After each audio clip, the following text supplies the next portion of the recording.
Welcome to Creative Conversations with David and Donna here on Creative D&D.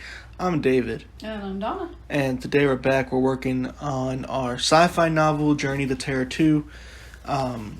We have had a few episodes of this now where we've really fleshed out a pretty good bit. We got a world going. We got the characters that we want. Basically, they're on this ship. There are these characters. They're going to a new planet to colonize it. They're from Earth.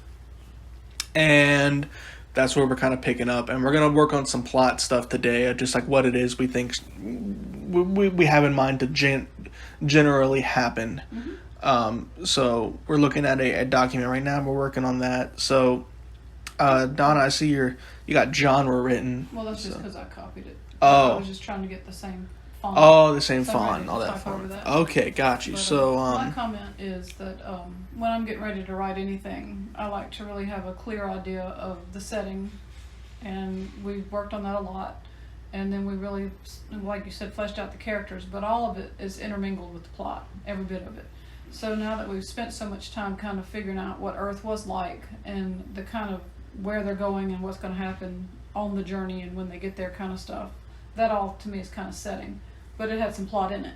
So, you were saying before we press play some of the things that were just the basic idea of the story, but I feel like we need to think about what we want our opening scene to be. And of course we can always go back and change that.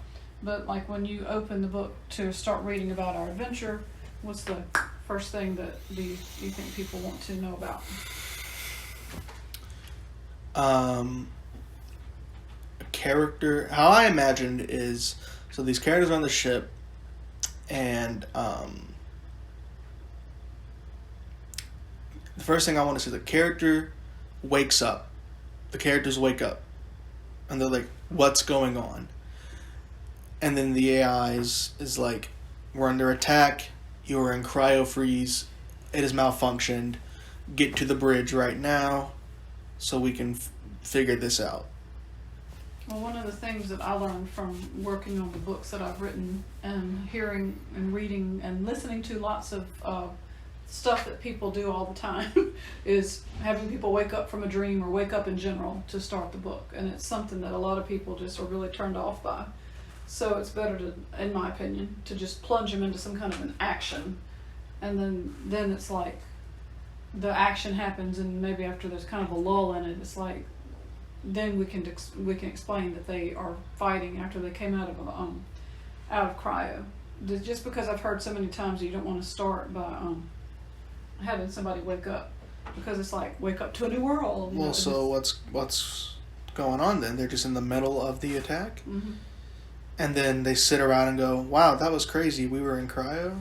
I mean, we would have to figure it out, but I mean, if you look up things like new author mistakes or whatever, or tropes that are overdone or anything like that, the idea of waking up from a dream or waking up from whatever is just it's overdone, and people don't want to read it, is what I've heard. So I mean, we could say that say that is where our story does start, but as far as what we're going to actually put as the first scene in the book might change just based on I see exactly what you're saying, but then I feel like we would be going out of our way to avoid that, and in turn would just be creating this like weird order of events just to avoid that one thing.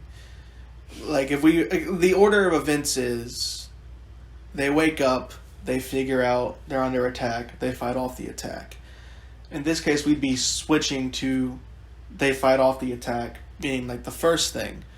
That's the first thing the reader sees. The first thing the reader sees, yeah. Happens. Right, it's the first thing the reader sees, but then they hear about this thing that happened when, in my opinion, what that looks like is just this weird rearranging of events just to avoid something particular. Wow, I think, though, that you're right. I think you are correct that it is overdone. So what we could do instead is open the book. You think it'd be okay if we opened the book, actually, with something happening on Earth that's like not necessarily related to these characters, but it's like an establishing of the setting. Then when we first meet these characters, they wake up. Do you think that would be okay, or do you still think that that's... Well, I mean, if you're backing up from the story itself, it could be all of the how they got chosen, like the send-off, the it could be that kind of that could be part of the actual storytelling, or it could be what you just said. But what would it be on Earth that we're talking about if it's not related to them on the ship? What would some kind of establishing setting. So like maybe.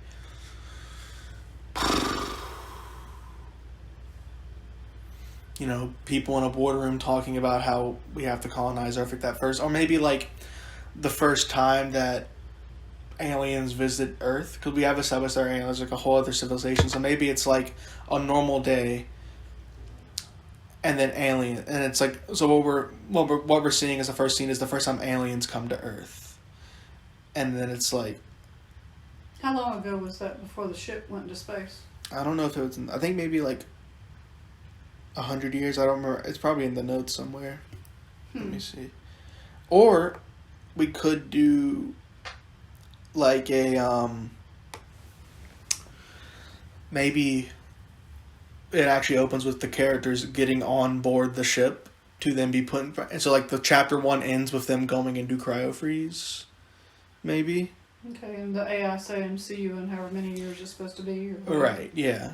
And then they throw a wine bottle or whatever bottle they throw. Christen the ship. Yeah, they throw it at the ship and the ship takes off, and then that's the end of the... That could be a way to introduce some of the characters. Mm-hmm. Introduce some of the characters that go to sleep, and then you wake up. And so also I was wondering, do you want to do the entire thing in third person? Or... That's going to be interesting. Right. So there's this... I've read the Game of Thrones novels a lot. This is just an idea I get from that, where every chapter... The title of the chapter is just a character's name. And so, like, every chapter is from a certain character's perspective. And you can have some chapters that take place coinciding with each other just from the different perspective. Mm-hmm. And so, like, chapter 1 would be, like, John. And it's John's perspective, them waking up, and you see that. But then chapter 2 is through Zoe. And it's just, like, what happens next. You're just seeing it in Zoe's perspective. You see it through the perspective of whoever... that particular scene would work best with. And not every single character has to be a POV character, but you could have like some of them. And then throughout the series, different characters get POVs in different books.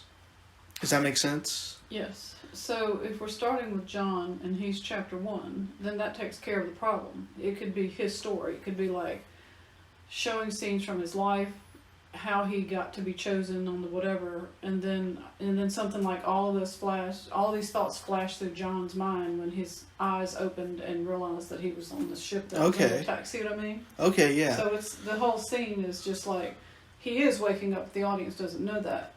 It's like he's flash things that we've already talked about with him, and then boom, he's in the middle of the action and he tells the fight scene from his point of view for chapter 1. And then we can, however we want to pick it up for moving the action forward with the different characters. So it all works together. You just have to find what does work. So let's just, for the sake of argument, say that if we're doing John for chapter 1, who would chapter 2 be?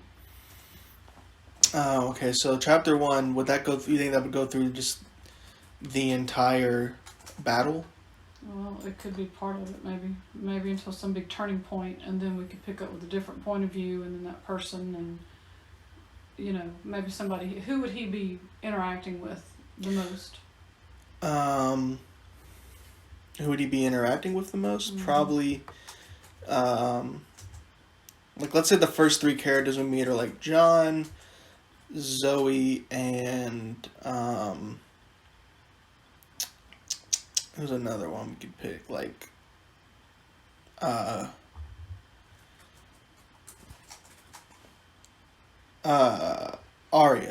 Alright. Because she's a lawyer, okay. Oh wait, no, Tara, not Arya, sorry. I think it should be Tara. Because she's like a combatant, so she could be like, hey, follow me, we're under attack, we need to get to the bridge, this is what's going on. And then you have Zoe, who's just a doctor, and John is just a normal dude being like, oh crap, what's going on? Did we name our AI? I can't remember. No, I don't think we did. We need a name for the AI. Yep. And it's going to be an android? It's gonna be a hologram. I think like an AI that's like almost like like it's a part of the ship, and then it could like. It can take form. It can take form as a hologram. Yeah, it kind of runs everything. Male, female. I forgot what we decided. It doesn't matter to me. I don't know either. Or it could be just like this gender neutral. It could be like a gender neutral thing, but it has to have like a voice. A name. Yeah, yeah. So. And it can take like if it's the form of a male hologram, then it can speak like a male or a female. A name. So what about like Okay, let's think of like okay, so it's I'm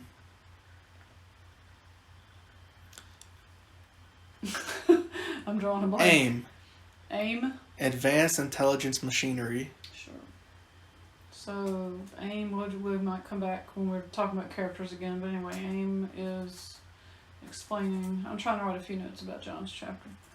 AIM is explaining what happened and why they are under attack.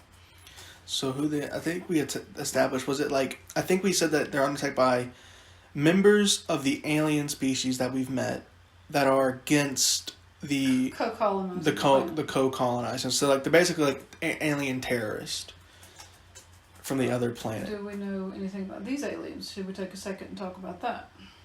I think let me see. I don't remember. I think we might have like said that they are humanoid, but they have like a distinct feature. I don't think we did. I don't think we decided like what their distinct feature is. Maybe they're like just blue, or maybe like they have like a distinct looking thing about them, like how Klingons have their forehead ridges and stuff like that.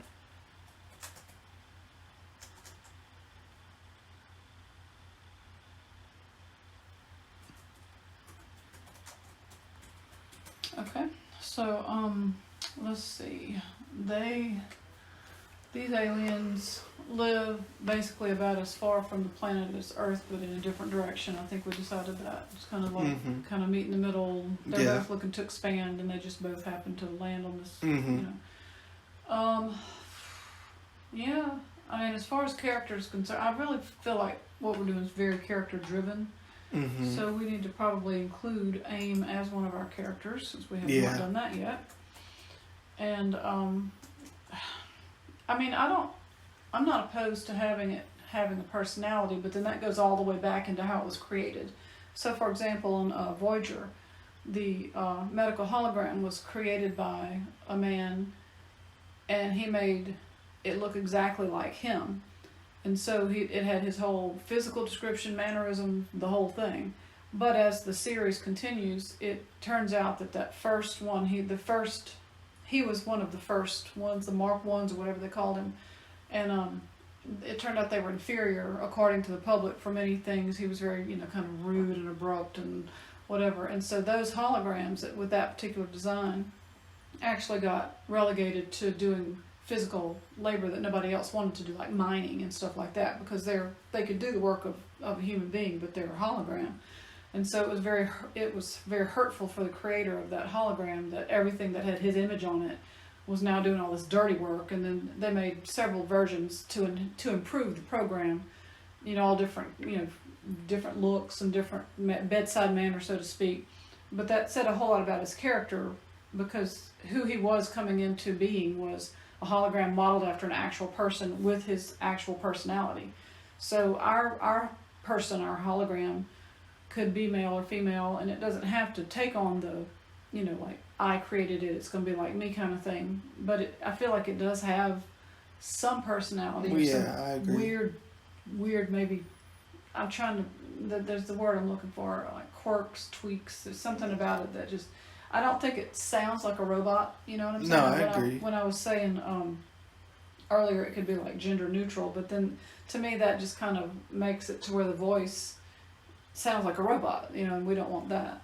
So it could be sassy, it could be straightforward, it could be, you know what I mean? That's like you think about dating. I mean, I don't think it has to be any particular, like it's just sassy. It can, in its speech, you can incorporate all those things based on it's just like humans would. Like its personality, I'm trying to figure out if there's something about its personality that would really make it very formal.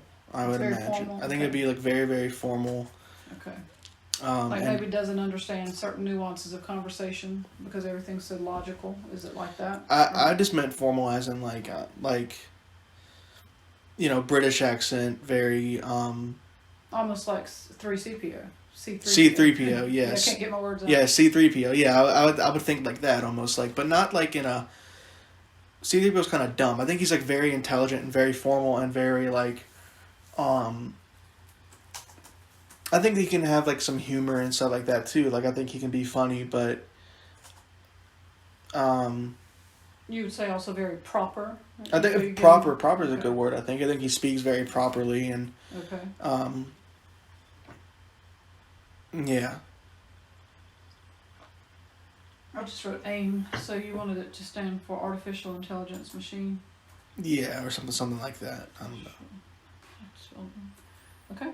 So we also need to start talking about our aliens now. Or artificially intelligent machine.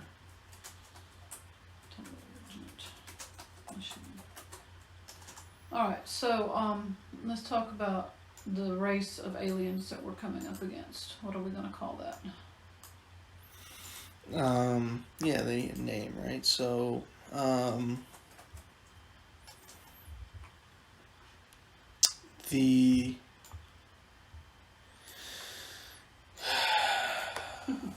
It's so weird to think about that because, like, this is kind of off topic, but if you watch all these commercials about these new medications, it's like they went to the dictionary and picked up like 3 or 4 different words and just shoved them together, and it's like, why would anybody ever say that? Well, you know what I mean? It's just bizarre. And like I've actually written a play with alien names, and one of my aliens was named Rome because there was a Julia on the passenger plane that crashed into where the aliens were. So there was of course Rome and Julia. We're not going to do anything that obvious, but I had Bakid, Malik. Well, those are just the names of the aliens, not the name of the species, right? I know, but I'm just saying that I just kind of made stuff up. So in this case, I mean, if you think about like all the aliens we've been watching, Enterprise, I didn't tell you that. Interestingly enough, Enterprise, one of the ones I just watched, they were going to check on Terra Nova because they had sent a whole bunch of people to colonize an Earth-like planet, and they had named it Terra Nova. Interesting. It was really an interesting episode. What does Nova mean? New, I think. Oh, okay. Might be wrong, but. What if okay? So let's think like, what is the planet they're from called? Because that can kind of influence. Yeah, correct. If they're from, I don't know, Terra, they'd be Terrigen. So like. Or Terrans. That's what they call Earth. Right. Earthlings Exactly. So like yeah. Yeah. So like, what's the name? What's a cool name? But this can just literally be like a cool name, like That's the problem. You just how do you come up with a cool name? You look at words around you and see what jumps out. Like grad could turn into guard or dog. Yeah, I was looking at June on the right on the calendar. Look behind you. There's this Chrzan. It's like a Russian name, Kronoska. I don't know how you say Krano. I mean, it's Chrz. So yeah, I mean, it's Xanos. Zenoska. So the planet Zenuska and the Zenuskans. The Zenuskans. I don't like the Zenuskans. See what I'm saying? Yeah. What are the shells? The weights, the lifting weights. Dumbbells. The dumbbells. Doorbell. The doorbell. Well, see, I'm looking at what you just did. See that, like, if you went just to the end, the planet Nazca, and they could be the Noskans, but there are Nausicaans in we just talked about the Nausicaans in a recent episode of Enterprise. So I heard Enterprise sucks. Does that suck? Enterprise? I've heard that as well, but I've also heard that if you get through it, like toward the end, it gets better. And I love Star Trek so much, and I love Scott Bakula in particular. I really loved Bakulan. Will be the Bakulans. Well, yeah. He was in, oh crap, I can't remember. The Stewarts. No. The one where he jumped in time all the time. Quantum Leap. The and Shatners. He was so good in that. Alright, say him again. The what? The what? I said the Shatners. I'm kidding. Okay, what's This makes for really interesting listening. Now I'm trying to draw from things. So like, who was Pikes? The Pike, what? Peacock. No. The subversion of, no. The peacocks. No. What if they're just, it's an alien race of just big peacocks? Well, they could have feathers. A lot of stuff on Star Trek. Yeah, has they could have feathers or like a, yeah, they could be the I'm trying to think, what was the Pike, Captain Pike was like the original Star Trek captain. They actually are making a series about him. Yeah. Spock's the Scars. Milska. Well, see, Vulcan, isn't that like from Roman mythology or something? Yeah. So, I mean... yeah, maybe like... let's see. The... Well, that's a mandala. So, well, Mandalorian. See, everything's like it's already been done. The Zeuses, the Aphrodites. What's like the Olympians. Like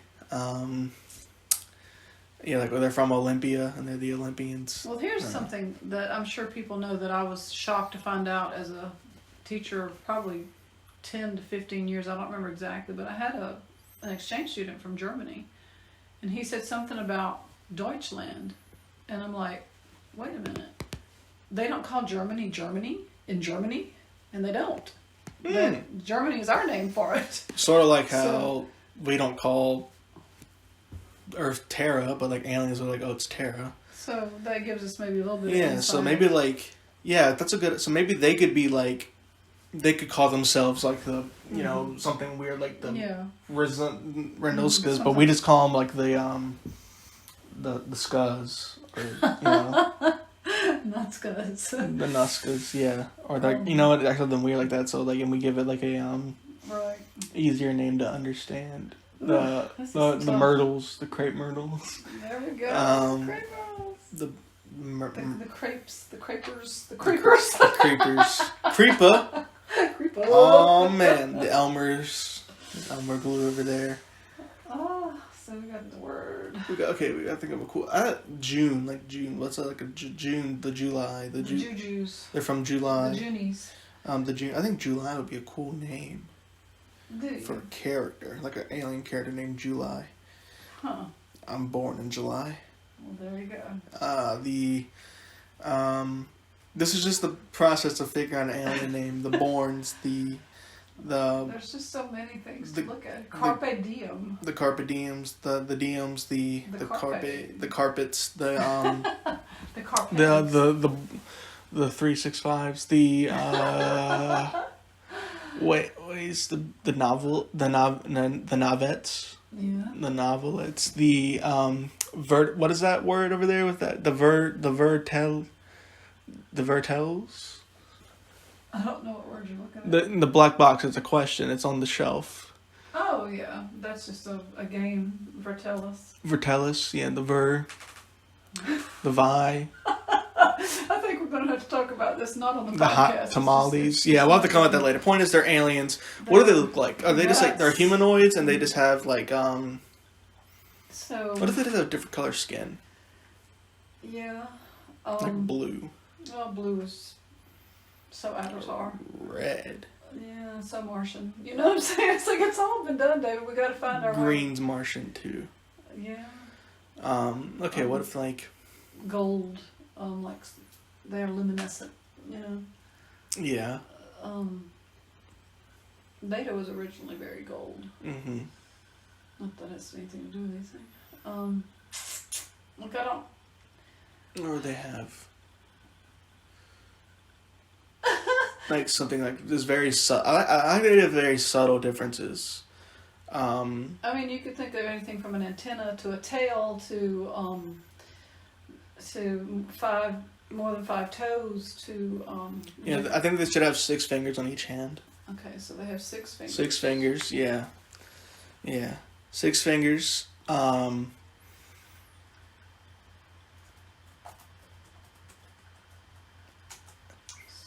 Do they have also 6 toes? Yeah. They have, what if it's like they have like almost like like scales? I was thinking like little fin, like like the Batman gauntlets, like the stuff that comes out like almost like just one of those, and like it comes out here and it kind of just extends up the elbow a little bit, like a fin, almost like a shark tail, but like on their arms. On their arms, and not to say that they like live underwater, but like just like I don't know, like a cool design feature. That's literally what I'm thinking. I don't know. You'd call it a fin? I'd call it a fin, yeah. I was thinking about their face because, Mm-hmm. as far as like thinking about this as a movie, it would be, of course, easier if a human could play the role. But I mean, there could be something different about their respiration. Mm-hmm. Like their nose could look different than ours. I'm assuming there would just, the mouth to speak and eat. 3 eyes. You know what I mean? One eye. They could be the Cyclops. I think 2 eyes. I'm just Personally, saying, there's yeah. just always something you can do. Yeah, and like, different. what if They did there's so much with ears in the Star Trek stuff. So, I mean, they could have one nostril. You know what I mean? There's something different about their face, the way their respiratory system works. Mm-hmm. Like, maybe they can breathe through their ears. You know what I mean? Like just something different. Yeah, or something like. This is where the wide open is wonderful. Yeah. I really do imagine that they have very subtle differences from humans. I kind of like that idea that they have kind of subtle differences and they're not so different. Okay, well, hair very much defines how people look. Oh, yeah. So maybe they, what could they have besides any kind of hair humans have? They could have...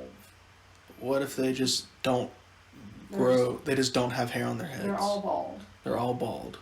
And so maybe a big thing in their culture is what they wear on their head.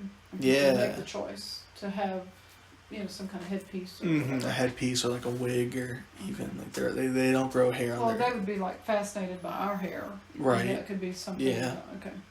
Yeah. Okay. Maybe like they have like they have like naturally occurring birthmarks that almost look like tattoos that we would have, like skin difference, like differences in the colors. Difference in the color of their skin, yeah. So large skin variations. Yeah. / markings. And like that becomes like a big part of like your culture and your identity. Like I imagine literally it being just like what we would see as a tattoo. Like I don't know. Like The Rock, how The Rock has that big tattoo, you know what I'm talking about, right? Mm-hmm. Almost like they have that, but it's like a naturally occurring thing, almost like just a birthmark, birthmarks that they get. And they also they can choose to have the tattoos made, but it's not the same, you know what I mean? Like they can get the tattoos almost if they want to replicate and copy somebody that's really has this really great thing, but it's not considered as extraordinary. And when you have the more birthmarks that you're born with, the more special you are, maybe. So cool. The more it's almost like they see it and there could be the arguments of you could have the scientist that we have with us, whose name I forget. I think her name is Diana. She could be yeah, that's just naturally occurring based on where you live and the way the sun hits your skin, and then stuff like that. It's she's all scientific. She's it doesn't actually mean anything, but then they believe that it's based on the stars you were born under and stuff like that are define the birthmarks you get. And you could have a baby who's born just covered, and they see it as he's destined for greatness, and they hold him up. Yeah, I like that very much. It's very different. I don't know if I've ever seen anything like that on anything I've ever watched either. I'm making it up. That's good. How long have we been talking? We've been talking for 29 minutes. Well, see, there we are. We kind of figure it. I like the name AIM. I like that. AIM, get him, AIM, or AIM, and AIM's hello, love. I can't do a British accent. I can only do the joking one, where it's are you stupid? That's a meme right now. Okay. I forget that you don't have Instagram for me. Yeah, no. But I like the name AIM. Hey, it's AIM, and he's just a very intelligent. My name is AIM. I'm the advanced intelligent. I'm an artificially intelligent machine. I'm AIM, and I'm here to help you. And you got the aliens and yeah. And this is just this one alien, you know, because if we're gonna do this Right. whole Star Trek Voyager type Other thing aliens, we're talking yeah. about, and like every planet we come to, Mm-hmm. you know. So. And that's where we can get stuff where it's like we have fish aliens and Mm-hmm. stuff like that we can Peacock base it off aliens. of. Peacock. We could totally have a peacock alien, like, Yeah, just or just an alien that just like they have these big feathers that like Mm-hmm. define them. Mm-hmm. Yeah. Yep. Ugh. Got to do a neck crack. Ugh. All right. Well, I'm just typing up what we said, so I guess we can Yeah. wrap up. Well, yeah. Thank you guys so much for listening. Please leave any ideas that you have. We could really use them. We would really appreciate it. Yep. If you leave us any ideas in the comments below. And I hope you're enjoying the series. I hope just you like the idea of listening to people coming up with stuff for a book. And hopefully one day this will actually be a book that and you can look back on these episodes and see how we got there. We just have to come up with a name for the aliens, but that's going to be a whole other thing. So thank you guys so much for listening to another Creative Conversations and our journey to Terra 2. Yeah. See what I did there? I see that. This has been David. And Donna. Stay creative.